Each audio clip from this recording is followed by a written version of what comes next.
해밍웨이의 간호사, 포화 속에 피어난 사랑, 그리고 영원한 상처. 작가 노트 이 사연에서 등장하는 간호사 에그니스 폰 쿠로프스키 에그니스 본 KUROWSKY는 실제로는 영국인이 아닌 미국인입니다.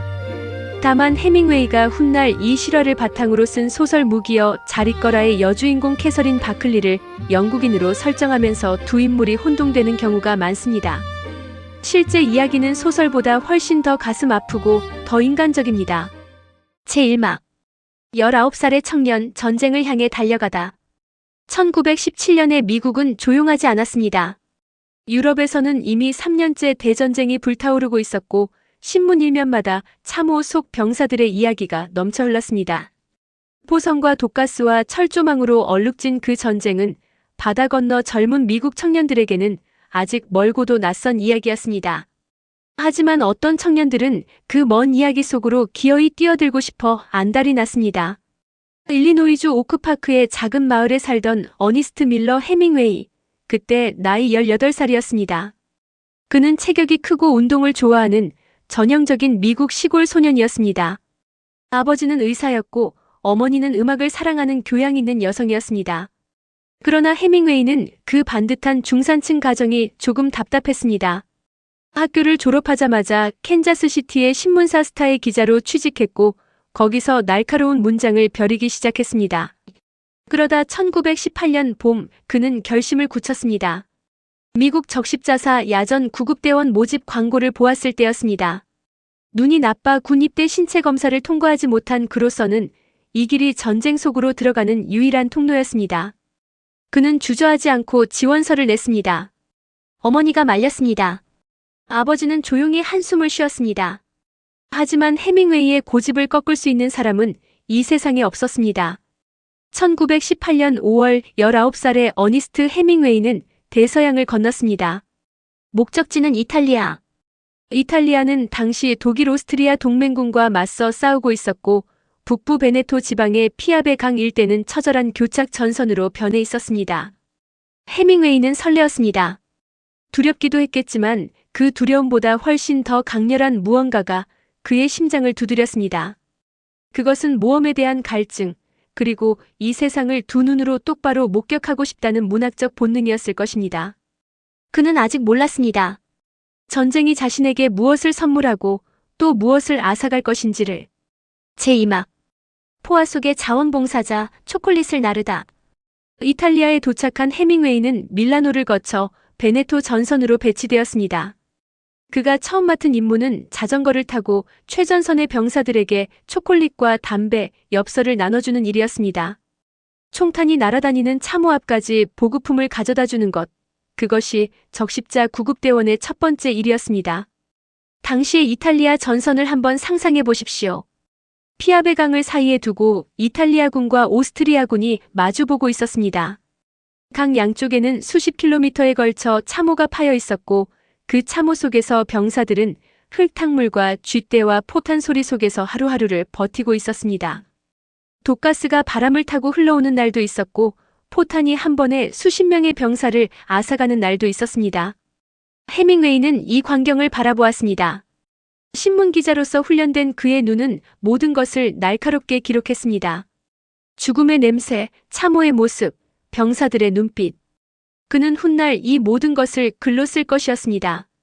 그런데 1918년 7월 8일 운명이 갑자기 방향을 틀었습니다. 그날 밤 해밍웨이는 피아베 강 최전선의 포사르타라는 마을 근처에 있었습니다. 병사들에게 초콜릿을 나눠주고 있던 그때 오스트리아군의 박격포탄이 날아들었습니다. 폭발은 굉음과 함께 주변을 산산조각 냈습니다. 옆에 있던 이탈리아 병사 한 명이 그 자리에서 즉사했습니다. 또 다른 병사는 두 다리를 잃었습니다. 해밍웨이는 살아 있었습니다.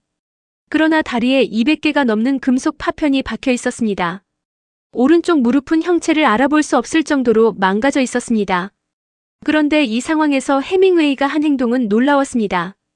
극심한 고통 속에서도 그는 부상당한 이탈리아 병사를 등에 업었습니다. 그리고 비틀거리며 100m를 걸어 그 병사를 안전한 곳으로 옮겼습니다.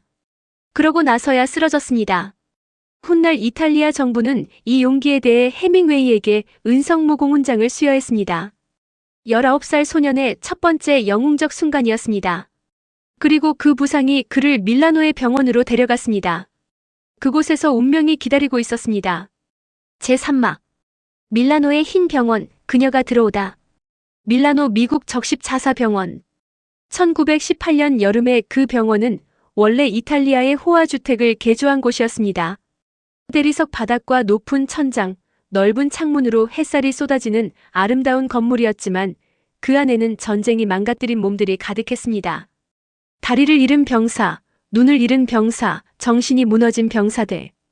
해밍웨이는 그 중에서도 중상 환자였습니다. 다리의 파편을 제거하는 수술만 여러 차례 받아야 했습니다. 마취가 다 풀리기도 전에 또 다른 수술이 기다리고 있을 때도 있었습니다. 젊은 몸이었기에 버텼지만 고통은 이루 말할 수 없었습니다. 그 병실에 8월의 어느 날 한 여성이 들어왔습니다. 키가 크고 눈빛이 맑은 여성이었습니다. 흰 간호사 유니폼에 단정하게 머리를 올린 그녀, 나이는 26살이었습니다. 이름은 에그니스 폰 쿠로프스키 에그니스 본 KUROWSKY. 워싱턴 D.C. 출신의 미국인이었습니다. 아버지는 폴란드계 독일인 혈통의 군 장교였고 어머니는 미국인이었습니다. 에그니스는 어릴 때 아버지를 여의고 고모집에서 자랐습니다. 뉴욕 공공도서관에서 사서로 일하다가 전쟁이 시작되자 자원에서 간호사 교육을 받고 이탈리아까지 건너온 것이었습니다. 그녀는 유머 감각이 있었고 환자들에게 친절했으며 어떤 상황에서도 침착함을 잃지 않았습니다.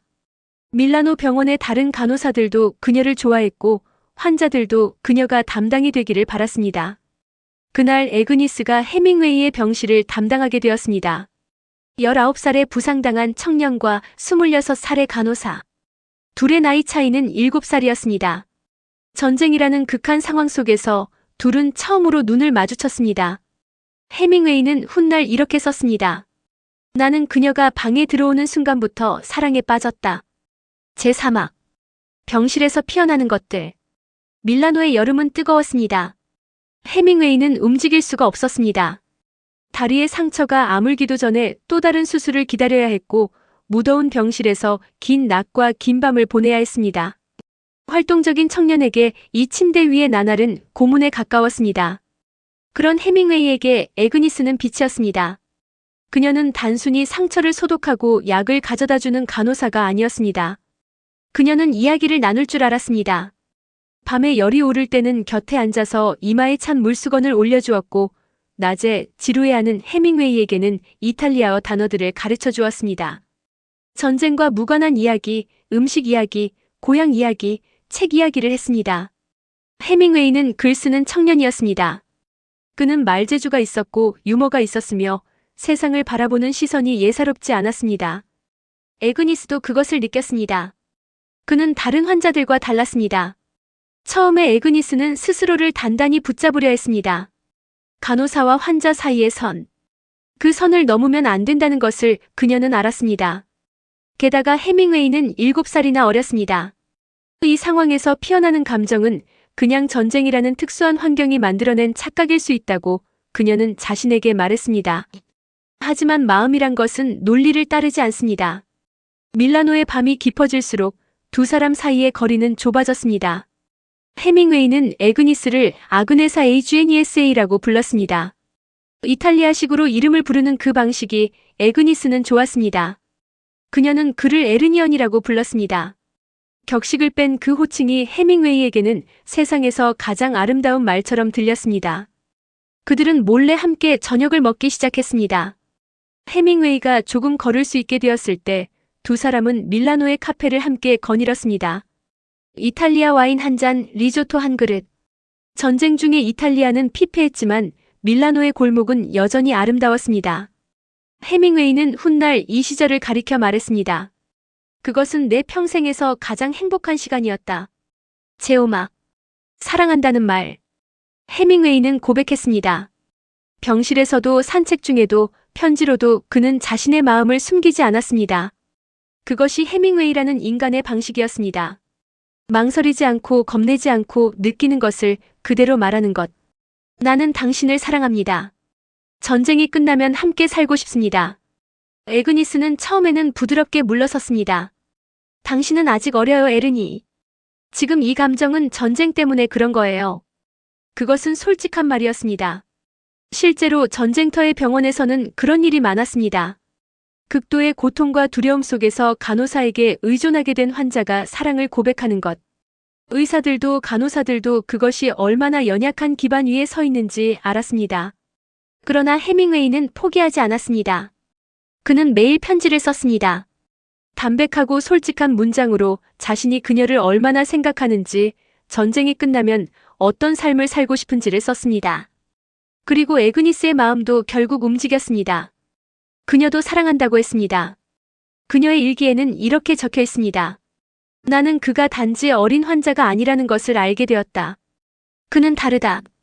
그의 눈빛이, 그의 말이, 그의 고집이 나를 붙잡는다. 두 사람은 약혼을 약속했습니다. 전쟁이 끝나면 결혼하자고. 그것은 1918년 가을 밀라노의 별이 빛나는 밤의 일이었습니다. 해밍웨이는 19살, 에그니스는 26살이었습니다. 둘 다 온전히 이 사랑을 믿었습니다. 아니, 적어도 그 순간만큼은 믿었습니다. 제6막. 이별 그리고 기다림. 1918년 11월 11일 제1차 세계대전이 끝났습니다. 독일과 오스트리아가 항복했습니다. 4년간의 전쟁, 2천만 명의 목숨을 앗아간 그 거대한 참사가 마침내 막을 내렸습니다. 유럽 전역에서 사람들이 거리로 쏟아져 나와 춤을 추었습니다. 밀라노의 병원도 환호로 들끓었습니다. 그러나 해밍웨이와 에그니스에게 그 환호는 동시에 이별의 신호이기도 했습니다. 전쟁이 끝나면 환자들은 고국으로 돌아가야 했습니다. 구급대원도 마찬가지였습니다. 해밍웨이는 미국으로 돌아가야 했습니다. 에그니스는 아직 전후 처리 업무로 이탈리아에 남아야 했습니다. 1919년 1월 해밍웨이는 미국으로 돌아갔습니다. 부두에서 두 사람은 작별 인사를 나누었습니다. 해밍웨이는 에그니스의 손을 꼭 쥐었습니다. 곧 올게요. 아니면 당신이 오든가. 우리는 같이 살 거야. 에그니스는 고개를 끄덕였습니다. 그녀의 눈에 눈물이 고였습니다. 해밍웨이는 미국으로 돌아갔지만 그의 마음은 밀라노에 남아 있었습니다. 그는 매일 편지를 썼습니다. 에그니스에게, 에그니스에게, 에그니스에게. 그녀의 답장을 기다리며 하루하루를 버텼습니다. 고향 오크파크에 돌아온 해밍웨이는 이상했습니다. 친구들과 어울리지 못했습니다. 모두가 전쟁 이전의 일상으로 돌아가 있는데 그만 아직도 피압의 강변에 있는 것 같았습니다. 악몽을 꾸었습니다. 다리에 파편을 빼는 수술의 기억이 밤마다 찾아왔습니다. 그리고 그 모든 악몽 속에서도 에그니스의 얼굴이 그를 붙잡아 주었습니다. 편지를 보내고 또 보내고 또 보냈습니다. 답장을 기다렸습니다. 제7막. 잔인한 봄날의 편지. 1919년 3월. 밀라노에서 편지가 왔습니다. 해밍웨이는 설레는 마음으로 봉투를 뜯었습니다. 그런데 편지를 읽어내려가던 그의 얼굴이 서서히 굳어갔습니다. 에그니스의 편지였습니다. 그 편지에는 이런 내용이 담겨 있었습니다. 에르니, 당신에게 솔직하게 말해야 할 것 같아요. 나는 여기서 이탈리아 장교를 만났어요. 루카 카라닌이라는 사람인데 우리는 약혼을 했어요. 당신과 나 사이의 감정은 지금 생각해보면 전쟁이라는 상황이 만들어낸 것이었던 것 같아요. 나는 당신보다 7살이나 많고 우리는 현실적으로 맞지 않았어요. 당신은 훌륭한 청년이고 분명히 좋은 삶을 살 거예요. 용서해주세요. 해밍웨이는 그 편지를 읽고 또 읽었습니다. 그의 손이 떨렸다는 기록이 있습니다. 그는 한동안 아무 말도 하지 못했다고 당시 함께 있던 친구가 훗날 증언했습니다. 해밍웨이는 편지를 접고 방으로 들어가 문을 닫았습니다. 그날 밤 그는 울었을 것입니다. 20살의 청년이, 전쟁터에서 죽다 살아난 청년이 처음으로 사랑을 믿었다가 처음으로 배신을 당한 그 밤에 훗날 해밍웨이는 이렇게 말했습니다. 그것이 나에게 가르쳐준 것은 세상은 선한 사람들을 죽인다는 것이었다. 아주 빠르게. 사실 훗날 알려진 바에 따르면 에그니스의 그 이탈리아 장교와의 약혼도 오래가지 않았습니다. 얼마 지나지 않아 그 약혼도 파혼으로 끝났습니다. 그러나 해밍웨이는 이미 미국에서 다른 삶을 향해 걸어가고 있었습니다. 두 사람의 사랑은 그렇게 끝났습니다. 밀라노의 어느 병실에서 시작되어 이탈리아의 봄날 한 장의 편지로 끝이 났습니다. 제8막. 상처가 그리 되다. 해밍웨이는 무너지지 않았습니다. 아니, 정확하게는 무너지는 것을 글로 버텼습니다. 애그니스의 편지를 받은 그 해부터 해밍웨이는 더욱 격렬하게 글을 썼습니다. 단편 소설들을 썼고 기자로 활동하며 세상을 돌아다녔습니다. 파리로 건너가 피츠제럴드와 거투르드 스타인 같은 당대의 문인들과 어울렸습니다. 술도 마셨고 싸움도 했고 3번의 결혼도 했습니다. 그러나 밀라노 병원에서의 여름은 그의 안에서 꺼지지 않았습니다. 1929년 해밍웨이는 소설 한 편을 세상에 내놓았습니다. 제목은 무기여 잘 있거라어 페웰투 암즈. 이 소설의 줄거리는 놀랍도록 자신의 이야기와 닮아 있었습니다. 이탈리아 전선에 배치된 미국인 장교 프레데릭 헨리 그리고 그가 병원에서 만나 사랑에 빠지는 영국인 간호사 캐서린 바클리. 소설 속의 사랑은 실제보다 훨씬 더 아름답고 훨씬 더 비극적으로 그려졌습니다. 소설은 출판 즉시 폭발적인 반응을 얻었습니다. 미국에서만 수십만 권이 팔렸습니다. 전쟁의 상처를 지닌 세대가 이 소설에서 자신들의 이야기를 보았기 때문이었습니다. 하지만 이 소설의 독자들이 모르는 것이 있었습니다. 소설 속 캐서린 바클리의 모델이 된 그 여성 애그니스 폰 쿠로프스키는 밀라노 어딘가에서 그 소설을 읽었을 것이라는 것을. 자신이 26살에 사랑했다가 버린 그 19살 청년이 자신들의 이야기로 세계적인 소설가가 되었다는 것을. 그 심정이 어떠했을지는 아무도 모릅니다. 제9막. 두 사람의 남은 삶. 해밍웨이의 이후 삶은 모두가 아시다시피 화려하고 또 파란만장했습니다. 1954년 노벨 문학상을 받았습니다. 노인과 바다, 태양은 또다시 떠오른다. 누구를 위하여 종은 울리나. 20세기 미국 문학의 가장 굵직한 이름이 되었습니다. 하지만 그의 사생활은 결코 순탄하지 않았습니다. 4번의 결혼, 수많은 음주, 사냥과 낚시와 싸움으로 점철된 삶. 만년에는 심각한 우울증과 기억력 저하로 고통받았습니다. 그리고 1961년 7월 2일 아이다호주 캐첨의 자택에서 스스로 삶을 마감했습니다. 61살이었습니다. 그의 삶을 돌이켜보면 많은 사람들은 이렇게 말합니다. 1919년 봄 그 잔인한 편지 한 장이 해밍웨이를 만들었다고. 사랑의 상처가 그를 작가로 빚어냈다고. 그렇다면 애그니스는 어떻게 되었을까요? 이탈리아 장교와의 약혼이 파혼으로 끝난 후 애그니스는 다시 간호사로 활동했습니다. 그녀는 나이지리아, 루마니아, 아이티 등 세계 여러 곳을 다니며 의료 봉사를 했습니다. 1928년 40살 가까운 나이에 미국인 의사와 결혼했습니다. 이후 플로리다에서 조용히 살았습니다. 그녀는 해밍웨이의 무기여 잘 있거라를 읽었습니다. 자신이 그 소설의 원형이라는 것도 알았습니다. 하지만 공개적으로는 거의 말하지 않았습니다. 다만 1962년 해밍웨이가 세상을 떠난 다음 해에 그녀가 한 인터뷰에서 남긴 말이 있습니다. 그가 그런 훌륭한 작가가 된 것은 기쁩니다. 하지만 우리가 정말로 결혼했더라면 어떻게 되었을지는 아마도 그에게 좋지 않았을 것 같아요. 나는 그의 인생을 살기엔 너무 평범한 사람이었으니까요. 겸손한 말이었습니다. 그러나 그 말 안에는 50년 가까운 세월의 무게가 담겨 있었습니다. 애그니스 폰 쿠로프스키는 1984년 92살의 나이로 세상을 떠났습니다. 그 긴 삶의 끝에서 그녀는 아직도 밀라노의 여름을 기억했을까요? 흰 병실, 초콜릿 냄새, 19살 청년의 눈빛을. 우리는 알 수 없습니다. 제10막. 사랑은 어디로 가는가? 이 이야기를 다 들으셨습니까? 해밍웨이와 애그니스. 전쟁이 맺어주고 시간이 갈라놓은 두 사람. 이 이야기는 단순히 유명 작가의 젊은 날 사랑 이야기가 아닙니다. 그것은 전쟁이라는 극한 상황이 사람을 어떻게 변화시키는지, 그리고 사랑이라는 감정이 얼마나 취약하고 또 얼마나 강력한지를 보여주는 이야기입니다. 전쟁터의 병원에서 피어난 사랑은 순수했습니다. 해밍웨이의 사랑은 진짜였습니다. 애그니스의 흔들림도 진짜였습니다. 그러나 전쟁이 끝나고 현실이 돌아왔을 때 그 사랑은 버티지 못했습니다. 누가 나쁜 사람이었을까요? 애그니스는 나쁜 사람이 아니었습니다.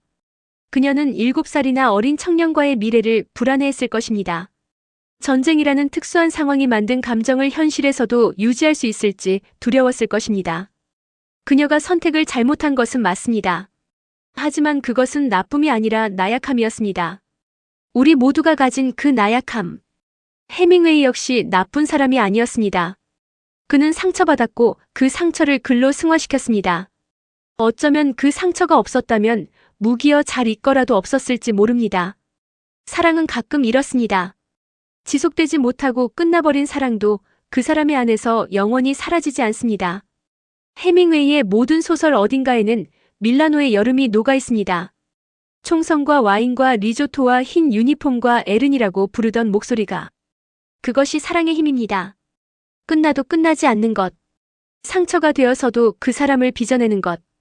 여러분에게도 그런 사랑이 있으셨습니까?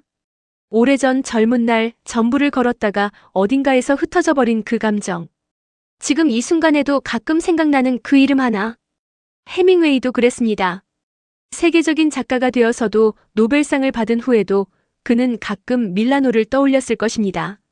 사랑은 우리가 생각하는 것보다 훨씬 오래 삽니다. 그리고 그것으로 이 이야기는 끝납니다.